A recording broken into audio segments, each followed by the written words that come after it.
Vous l'avez déjà ressenti. Ce moment où tout devient clair. Vous savez exactement ce que vous devez faire. Envoyer le message. Passer l'appel. Mettre fin à quelque chose. Commencer quelque chose. Décider. Et pourtant, vous ne bougez pas. Pas parce que vous êtes paresseux. Pas parce que vous êtes stupide. Pas parce que vous manquez de discipline. Mais parce que quelque chose en vous se fige. Et puis arrive la pire partie. Vous vous retournez contre vous-même. Vous vous traitez de faible. Indécis. Un lâche. Mais si tout cela était faux? Et si le problème n'était pas qui vous êtes, mais ce qui vous contrôle? Il y a des centaines d'années, un homme a compris cela mieux que presque tout le monde. Miyamoto Musashi, un guerrier qui a participé à plus de 60 duels et n'a jamais perdu, ne gagnait pas parce qu'il était plus fort. Il gagnait parce qu'il voyait quelque chose que la plupart des gens ne verront jamais. Il a compris que la peur n'est pas simplement une émotion. La peur est un système. Un système qui vous piège. Et la partie la plus dangereuse? Vous ne réalisez même pas que vous en faites partie. Il y avait un homme, appelons-le Daniel. 32 ans. Intelligent. Capable. Respecté. De l'extérieur, sa vie semblait solide. Mais à l'intérieur, il était bloqué. Chaque décision importante ressemblait à frapper un mur invisible. Engager quelqu'un? Il retardait. Mettre fin à une relation qui le drainait? Il reportait. Prendre des décisions audacieuses en affaires? Il hésitait. Pas parce qu'il ne savait pas quoi faire. C'est ce qui rendait la situation pire. Il savait. Les réponses étaient évidentes. Mais entre savoir et agir, il y avait un fossé qu'il ne pouvait pas franchir. Et ce fossé commençait lentement à le détruire. La nuit, il repassait tout dans sa tête. Pourquoi n'ai-je pas agi? Qu'est-ce qui ne va pas chez moi? Pourquoi les autres peuvent le faire, et pas moi? Il pensait qu'il manquait de courage. Jusqu'à ce qu'une phrase change tout. Une ligne inspirée de la philosophie derrière le livre des 5 anneaux. Vous ne craignez pas l'inconnu. Vous craignez de perdre ce qui est familier. Cela l'a frappé plus fort que tout le reste. Parce que soudain, tout avait un sens. Il n'avait pas peur de l'échec. Il avait peur de lâcher prise. Lâcher une relation même si elle était toxique. Lâcher la stabilité même si elle était étouffante. Lâcher la version de lui-même qu'il avait dépassée. Le familier semblait sûr. Même lorsqu'il le détruisait lentement. Et c'est alors qu'il a commencé à voir le schéma. Pas seulement dans sa vie, mais partout. Tout commence toujours de la même manière. D'abord il y a la clarté. Une impulsion nette et indéniable. Je dois faire ça. Puis vient la deuxième phase. La peur. Mais pas une peur bruyante. Pas de panique. Quelque chose de plus silencieux. Plus subtil. Et si cela tournait mal? Et si je le regrettais? Que vont penser les gens? Puis vient l'étape la plus dangereuse. La négociation. Je vais attendre un peu. J'ai besoin de plus de temps. Je devrais mieux me préparer. Cela semble intelligent. Rationnel. Responsable. Mais ce n'est pas ça. C'est la peur qui gagne du temps. Puis vient le retard. Et au moment où vous retardez quelque chose, vous ressentez un soulagement. Un soulagement instantané. Comme si vous aviez échappé à un danger. Et votre cerveau vous récompense pour cela. C'est là que le piège se verrouille. Parce que maintenant votre cerveau a appris une chose. Éviter égale sécurité.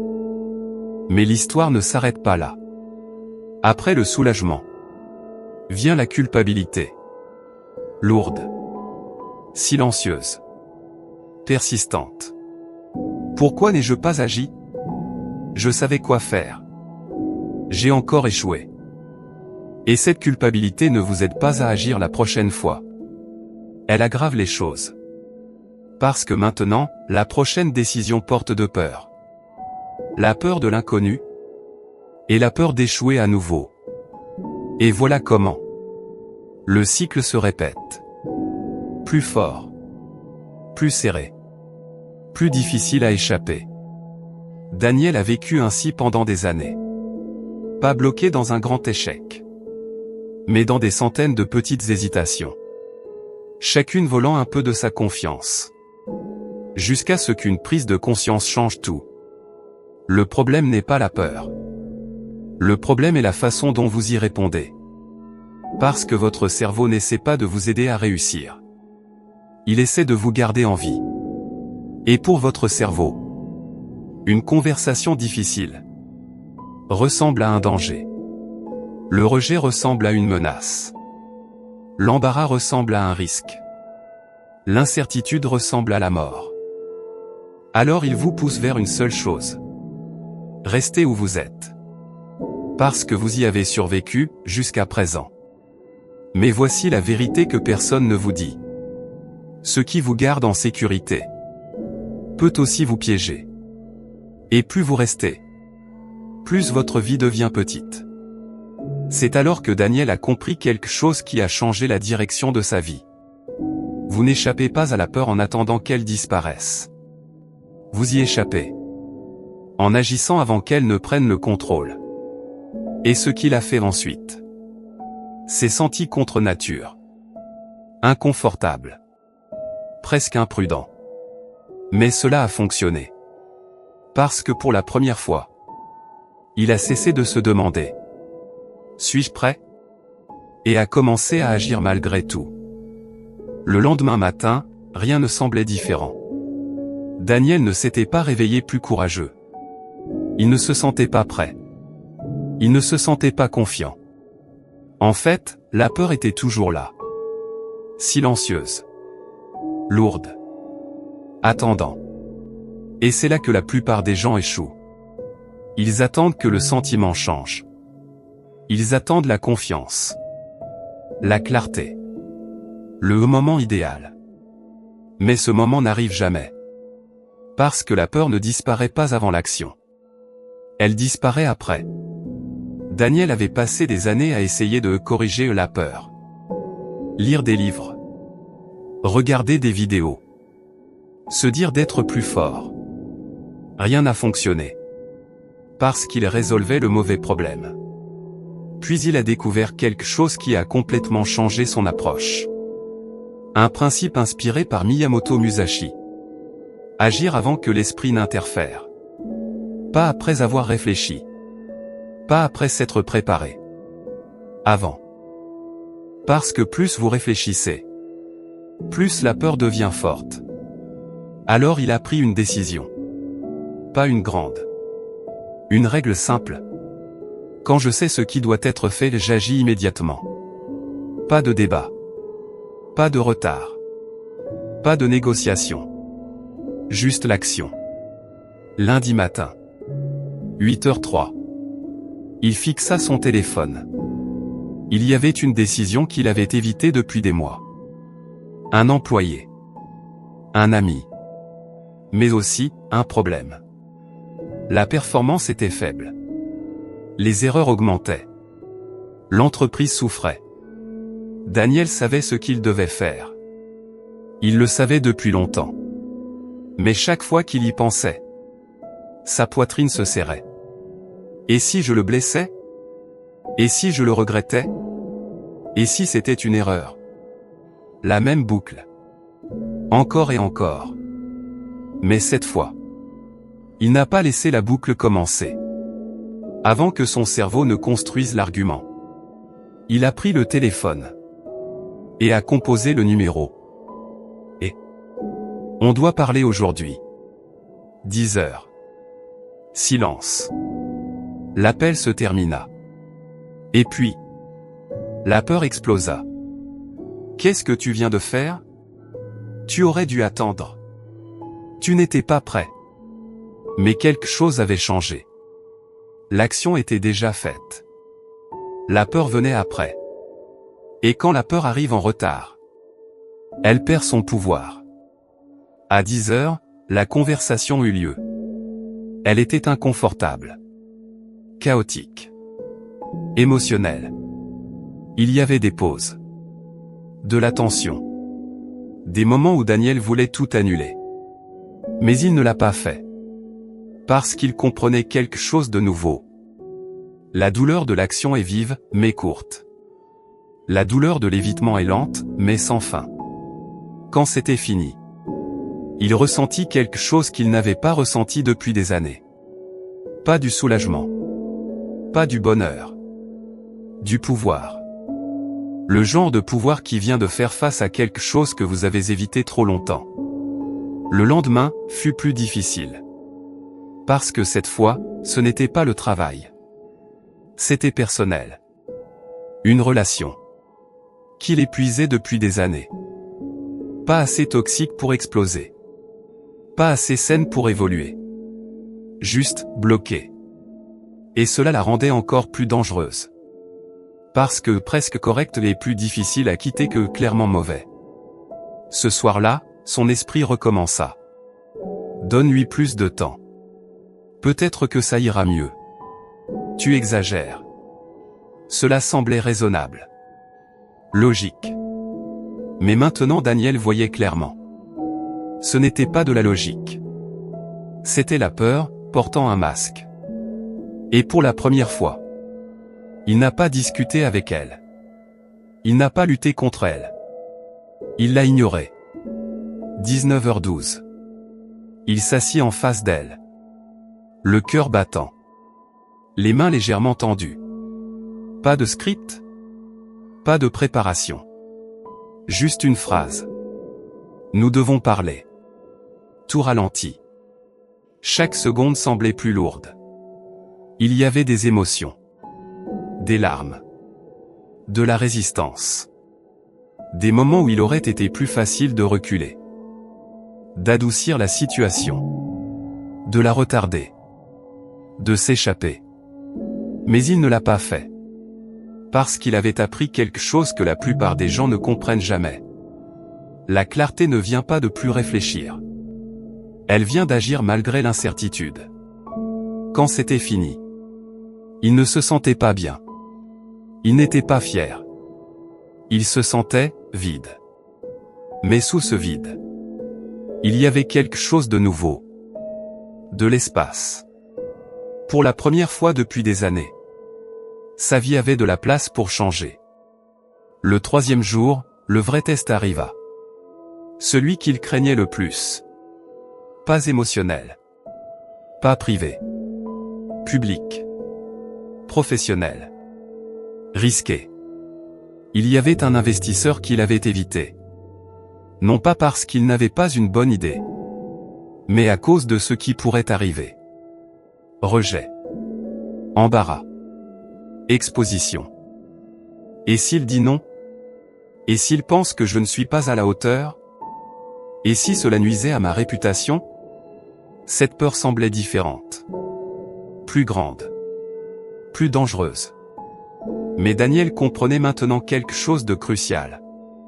L'anticipation de la peur est toujours pire que l'événement lui-même. Il prit le téléphone. Sa main hésita un instant. Juste une seconde. Cette voix familière murmura. « Attends. » Mais cette fois, il n'écouta pas. Il composa le numéro. L'appel fut connecté. Son cœur battait fort. Mais il n'expliqua pas trop. Il ne se justifia pas. Il n'hésita pas. Il fit sa demande directement. Claire. Simple. Honnête. Et puis, silence. Quelques secondes qui semblaient des minutes. Et enfin, la réponse arriva. Non. Pendant un instant, ça fit mal. Un coup sec. Une vague de malaise. Mais ensuite, quelque chose d'inattendu se produisit. Cela passa. Rapidement. Beaucoup plus vite qu'il ne l'imaginait. En 30 minutes. C'était fini. Pas d'effondrement. Pas de catastrophe. Pas de dommages durables. Juste un moment. Et à sa place vint quelque chose de bien plus précieux que l'approbation. La certitude. La certitude qu'il pouvait survivre au rejet. C'était le tournant. Pas le succès. Pas la validation. Mais la réalisation. La peur lui avait menti. Pas complètement. Mais suffisamment pour le garder bloqué. Parce que les choses qu'il évitait le plus n'étaient pas aussi dangereuses qu'elles semblaient. Et c'est là que Daniel découvrit le niveau suivant. Quelque chose de plus profond que l'action. Quelque chose qui changerait non seulement ce qu'il fait, mais comment il expérimente la peur elle-même. Parce qu'agir une fois, ou 2 fois, ou même 10 fois, n'est pas suffisant. Si vous voulez briser le cycle complètement, vous devez réentraîner votre esprit. Et ce qu'il a appris ensuite était le vrai secret. Pas pour éliminer la peur, mais pour la rendre irrélevante. À la fin de cette semaine, Daniel avait fait plus de choses inconfortables que durant les 6 derniers mois. Mais quelque chose demeurait encore. Une peur plus silencieuse. Pas celle qui vous empêche d'agir, mais celle qui vit sous tout le reste. Un murmure constant. Sois prudent. Ne va pas trop loin. Et si tout s'effondrait? Elle n'était plus assez forte pour l'arrêter. Mais elle était toujours là. Et si elle était laissée sans contrôle? Elle le ramènerait lentement dans le même cycle. C'est alors qu'il rencontra l'une des idées les plus mal comprises inspirées par Miyamoto Musashi. Familiarisez-vous avec la mort. Au début, cela semblait extrême. Sombre. Inutile. Presque perturbant. Mais il ne s'agissait pas de mourir. Il s'agissait de retirer la peur de l'équation de la prise de décision. Voici ce que la plupart des gens ne comprennent pas. Votre cerveau craint ce qu'il ne connaît pas. Et tout ce qui est inconnu semble dangereux. Mais dès que quelque chose devient familier, il perd son pouvoir. Daniel réalisa quelque chose de simple, mais qui changea sa vie. Il n'avait pas peur du rejet. Il avait peur de ne pas savoir ce que le rejet fait ressentir. Il n'avait pas peur de l'échec. Il avait peur d'imaginer l'échec sans jamais l'avoir vécu. Son esprit créait des monstres. À partir de choses qu'il n'avait jamais réellement affrontées. Alors il conçut une expérience. 30 jours. Chaque jour. Il ferait délibérément quelque chose d'inconfortable. Pas quelque chose d'extrême. Pas quelque chose d'imprudent. Juste quelque chose que son esprit aurait normalement évité. Jour 1. Dans un petit café, il demanda une remise. Quelque chose qu'il n'aurait jamais fait auparavant. Pourquoi? Parce qu'il ne voulait pas paraître avare. La réponse? Non. Rien d'autre. Pas d'humiliation. Pas de scène. Pas de conséquences. Juste un simple non. Jour 2. Il parla à un inconnu dans un ascenseur. Une courte conversation maladroite. Un peu inconfortable. Mais encore une fois, rien ne se passa. Jour 3. Il partagea une opinion honnête en ligne. Quelque chose qu'il gardait habituellement pour lui. Quelques personnes n'étaient pas d'accord. Une personne le critiqua. Et pourtant, sa vie ne s'effondra pas. Jour après jour, il répéta le processus. Petites expositions. Inconfort contrôlé. Friction intentionnelle. Et quelque chose d'incroyable commença à se produire. La peur ne disparut pas. Mais elle rétrécit. Chaque fois qu'il affrontait quelque chose d'inconfortable, son cerveau mettait à jour sa compréhension. Ce n'est pas dangereux. Cela ne te tuera pas. C'est sûr. Après environ 2 semaines, il remarqua un changement. Cette tension dans sa poitrine, toujours là, mais plus faible, plus lointaine, moins convaincante.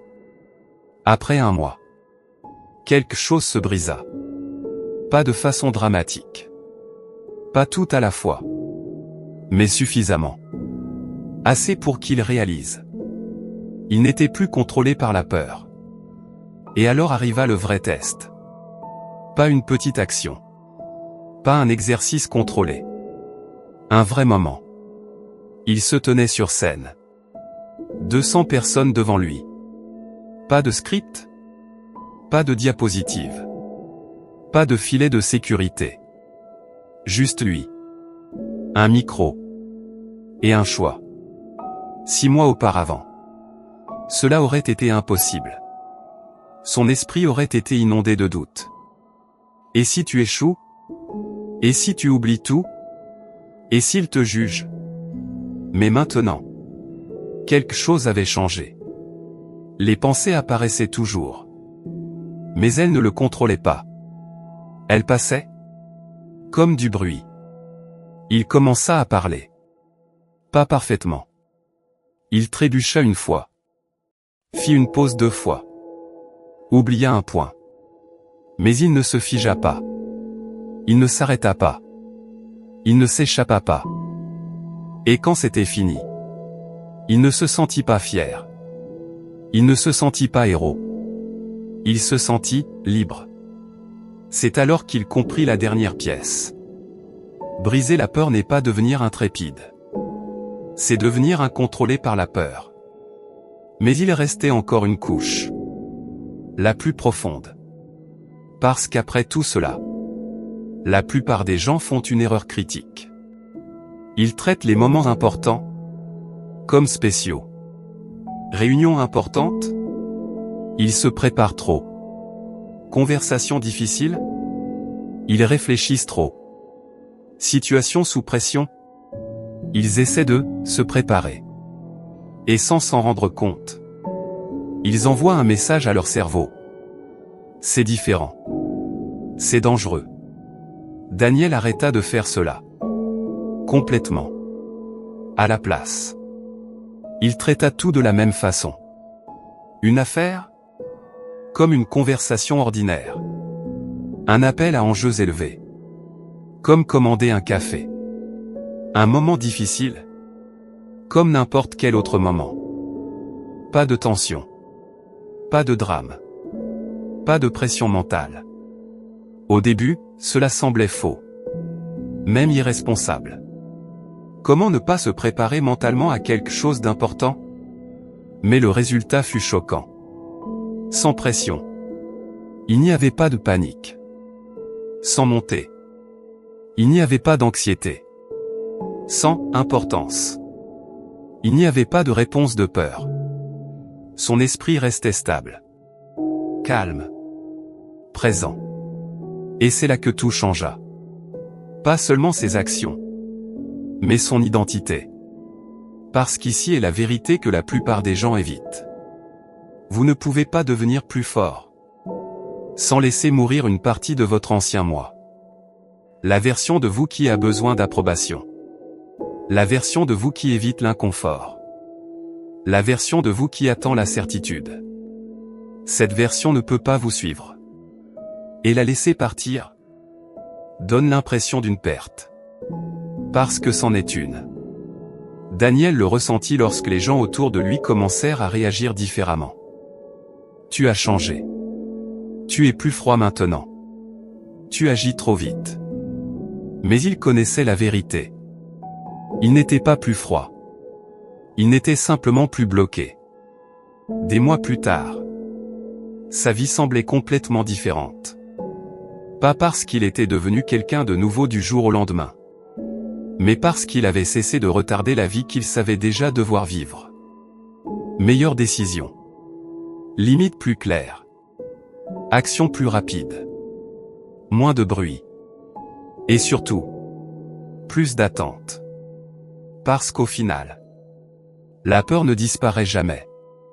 Elle cesse juste d'être aux commandes. Et un jour, que vous le réalisiez ou non, vous regarderez votre vie en arrière. Non pas ce que vous avez ressenti, mais ce que vous avez fait. Les conversations que vous avez évitées. Les risques que vous avez retardés. Les décisions que vous avez reportées. Et la vraie question ne sera pas « Aviez-vous peur ?» Parce que vous en aviez.